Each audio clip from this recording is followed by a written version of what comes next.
매일 잠언 묵상 버전 2번째, 잠언의 목적과 세 부류의 대상. 오늘부터 11월달 잠언이 다시 시작됩니다. 특히 10월달은 세번역 말씀을 읽고 또 세번역 말씀을 기초로 해서 묵상을 했는데, 11월달은 개역 개정의 말씀을 함께 읽고 또 묵상합니다. 특히 10월달 잠언 묵상은 잠언의 전반적인 어떤 내용 이해와 또 의, 또 잠언을 통해 우리가 좀 더 보아야 될 큰 그림을 살펴보았다면, 또 큰 주제들을 살펴보았다면, 이제 11월달 묵상, 12월달 묵상은 각 장의 어떤 내용들 중에 우리가 좀 더 귀를 기울이고 관심을 가져야 될 부분들을 좀 더 깊이 묵상해보는 시간을 가지려고 합니다. 그래서 오늘 묵상할 말씀은 잠언 1장 1절에 7절인데요. 다윗의 아들 이스라엘 왕 솔로몬의 잠언이라. 이는 지혜와 훈계를 알게 하며 명철의 말씀을 깨닫게 하며 지혜롭게 공의롭게 정의롭게 정직하게 행할 일에 대하여 훈계를 받게 하며 어리석은 자를 슬기롭게 하며 젊은 자에게 지식과 근신함을 주기 위한 것이니 지혜 있는 자는 듣고 학식이 더할 것이요 명철한 자는 지략을 얻을 것이라. 잠언과 비유와 지혜 있는 자의 말과 그 오묘한 말을 깨달으리라. 여호와를 경외하는 것이 지식의 근본이거늘 미련한 자는 지혜와 훈계를 멸시하느니라. 한 번 더 10월달 우리가 거의 한 31번의 잠언 중에서 후반기에 한 10일 정도는 이 잠언을 통한 이제 잠언 묵상을 해보다 보니까 또 우리의 한계, 연약함, 또 그로 인한 하나님의 은혜에 대해서 살펴보게 되죠. 그래서 내용들을 좀 더 간략하게 정리하면 잠언을 비롯한 성경의 모든 말씀들은 사람의 경험과 관찰을 통해 하나님의 섭리와 다스리심의 원리들을 깨달은 것이라 할 수 있습니다. 물론 구약의 말씀은 예수 그리스도를 필요로 하는 죄인들의 영적 형편을 고발하지만 구약의 그 잠언과 같은 말씀들은 사람의 시선과 관점 그리고 경험과 관찰을 통해 하나님의 섭리와 다스리심을 이해하고 깨달은 내용입니다. 허나 감히 하나님의 섭리와 인도하심의 전 내용을 깨닫고 이해했다 할 수 없고 일부분밖에 안 되지만 우리는 이 잠언과 같이 일부분만 깨달은 것조차도 알지 못한 채 무지한 채 살았고, 또한 이제 그 일부분이라도 읽고 묵상하고 깨달았다 해도 삶 가운데 적용하여 열매를 얻을 방법을 모른다는 것입니다. 삶이 지향해야 될 목표, 그 방향을 전혀 모른 채 살았고요. 이제 방향을 안다 해도, 무엇이 필요한지 안다 해도 그 방향 속에서 그 걸어갈 힘, 그 삶에 적용할 능력이 또 우리는 없다는 것입니다. 무엇보다도 가장 큰 안타까움은 우리의 그런 무지와 무능뿐만 아니라 바로 이 지금 이 순간 필요한 내용이 아닌 엉뚱한 것을 적용하느라 삶이 낭비되고 허비될 수 있으며, 아울러 지금 이 순간 필요한 내용이 무엇인지를 모른다는 것입니다. 그래서 하나님을 경외하는 것은 이러한 상황에 처해 있는 우리의 연약함을 인정하고 하나님을 기억할 수밖에 없다는 것이며, 한편으로는 우리의 삶이 낭비, 허비될 수 있고 방황할 수 있음을 두려워하여 삶이 나를 괴롭게 할 수 있다, 그 두려움으로 하나님을 찾게 되죠. 그리고 또한 그 하나님의 방식을 잊어버리게 된 내 삶은 방황과 허비와 낭비를 피할 수 없게 되니까 그것이 두려운 거죠. 그래서 이 삶을 지으신 하나님 앞에 두려움으로 엎드리는 것, 그것이 경외입니다. 그리고 하나님을 경외하는 것은 결국 지식의 시작이고 지식을 얻게 되는 통로이며 지식의 출처이며 지식의 근원이며 지식의 근본인 것입니다. 방금 읽었던 잠언 1장 1절부터 7절 말씀은 잠언 말씀의 총 주제이자 또한 목적을 말씀하고 있습니다. 1절과 7절 말씀은 길어 보이지만은 사실 두 문장입니다. 영어로 보면 두 문장인데 1절과 6절 그 긴 절이 한 문장이고 7절은 1절과 6절 말씀의 문단의 결론처럼 말씀을 제시하고 있습니다. 그래서 1절과 6절 말씀은 한 문장이지만 그 한 문장에 세 개의 대등 문장이 연결되어 있습니다. 영어로 보면 이렇게 세마이콜론이라 그러죠. 그 세마이콜론을 찍어서 긴 한 문장이지만은 그 한 문장 안에 마침표가 없는 세 개의 대등 문장이 연결되어져 있습니다. 그리고 그 세 개의 대등 문장은 좀 더 다른 각도에서 내용을 전하지만은 그 강조점과 그 강조해야 되는 부분은 대등하다는 것이죠. 그래서 1절부터 3절이 한 문장, 4절부터 5절이 한 문장, 6절이 한 문장인데 1절, 3절이 한 문장과 4절, 5절이 한 문장과 6절이 한 문장이 세마이콜론, 즉 서로 하나의 문장으로 연결되어 있다는 겁니다. 그래서 1절부터 3절이 한 문장인데 잠언의 목적에 대해서 얘기합니다.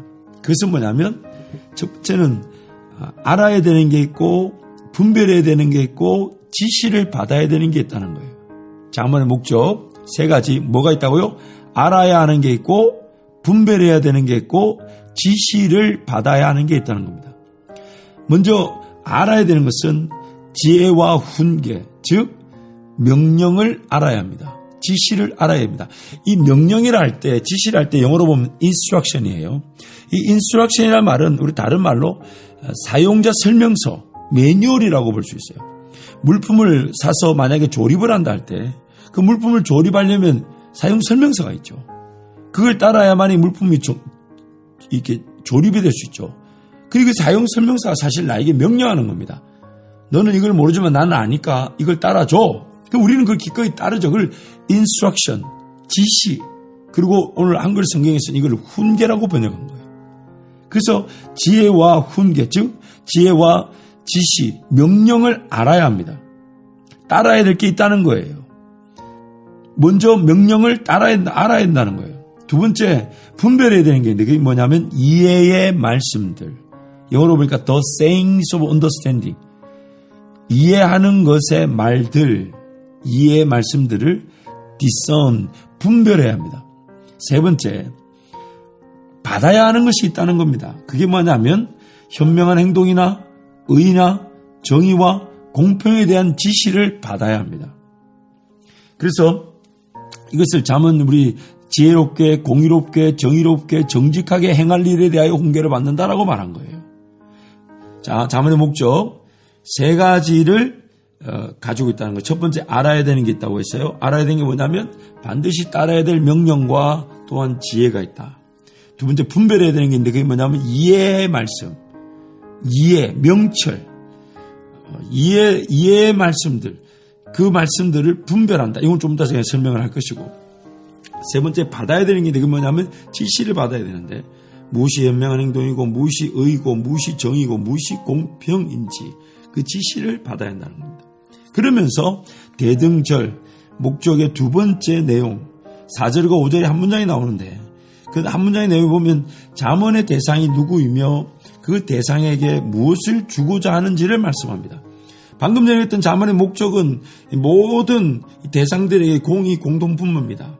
그리고 이거는 두 번째 이 목적은 그 어떤 특별한 대상, 세 부류를 얘기하는데 세 부류의 대상에게 무엇을 주고자 하는지를 말씀하는 거예요.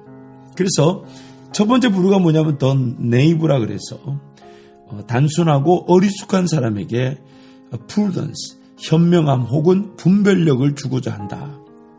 두 번째 대상은 더 youth, 그러니까 어린 자녀들, 성장 과정에 있는 자녀들에게 지식과 분별력을 주고자 한다. 세 번째 부류는 현명한 사람들. 그 사람들은 더 듣게 될 것이고 더 배움이 늘어나게 될 것이다. 이렇게 지금 세 부류의 대상에게 무엇을 주는지를 이제 4절, 5절이 말하면서 6절은 그러면서 궁극적으로 하나님의 그 지혜를 듣고 하나님을 경외함으로 현명한 그 지혜를 깨닫게 되는 사람들은 더 귀한 명철과 지혜를 얻게 된다는 겁니다. 마치 죽었던 그 생명이 살아나면 또 살아난 생명은 더 풍성한 생명을 얻듯이 지금 잠언의 그런 목적과 대상도 그렇게 진행되는 거죠. 그래서 6절 말씀 보니까 이렇게 되죠. 잠언과 비유와 지혜 있는 자의 말과 그 오묘한 말을 깨달으리라. 이걸 제가 좀 영어로 번역해 드리면 명철, 즉 이해의 사람은, 이해할 줄 아는 사람은 현명한 상담을 얻게 되는데 그 현명한 상담이 뭐냐면 잠언과 수수께끼의 말들이라는 겁니다. 이 수수께끼라는 말은 누군가에게는 안 보이는데 누군가에게는 보이는 겁니다. 감춘 보화가 누군가에는 안 보이지만 누군가에게 보이는 것처럼 예수님이 비유로 말했을 때 누군가는 그 비유를 들었지만 누군가는 비유를 듣지 못했던 것처럼 지금 말하는 이 수수께끼는 바로 이 잠언에 하나님의 하나님만이 주시는, 하나님만이 깨닫게 하시는 그 현명한 상담, wise counsel.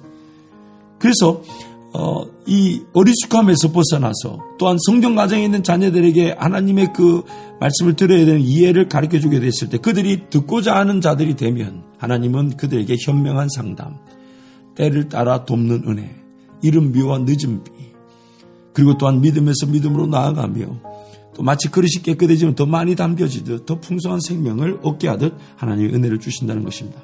그래서 내용을 좀 정리하면요. 잠언의 목적은 세 부류의 사람들에게 지혜와 지식과 명철이 뭐라 하냐면 understanding, 이해하는 것이라 했죠. 단순하여 무엇을 해야 할지 모르는 어리숙한 사람, 또 성장하는 자녀들, 젊은이들, 그리고 항상 듣고자 하는 명철한 이들, 그들에게 주어질 잠언의 내용은 아는 것, 분별하는 것, 지시를 받는 것, 그리고 더 듣고자 하고 더 배우고자 할 때 현명한 상담을 얻게 되어서 고려되어져야 될 것들을 그때 그 순간에 고려되어져야 할 것이 무엇인지를 알려주시는 하나님의 인도하심을 보게 되는 것입니다. 그래서 잠언의 말씀들이 이제 그러한 고려되어야 될 사항들을 쫙 나열하면서 우리로 하여금 자꾸 들으라는 거죠. 왜냐하면 그렇게 잠언의 말씀 듣다 보면 지금 이 순간에 나에게 현명하게 상담하시는 하나님의 음성을 분별할 줄 아는 그 하나님의 명철의 은혜, 분별력의 은혜가 주어지게 됩니다. 우리는 이 기록된 말씀이 아니면 하나님의 음성 분별할 능력을 갖출 수가 없기 때문이죠. 그래서 들으라는 겁니다. 자꾸 들어라.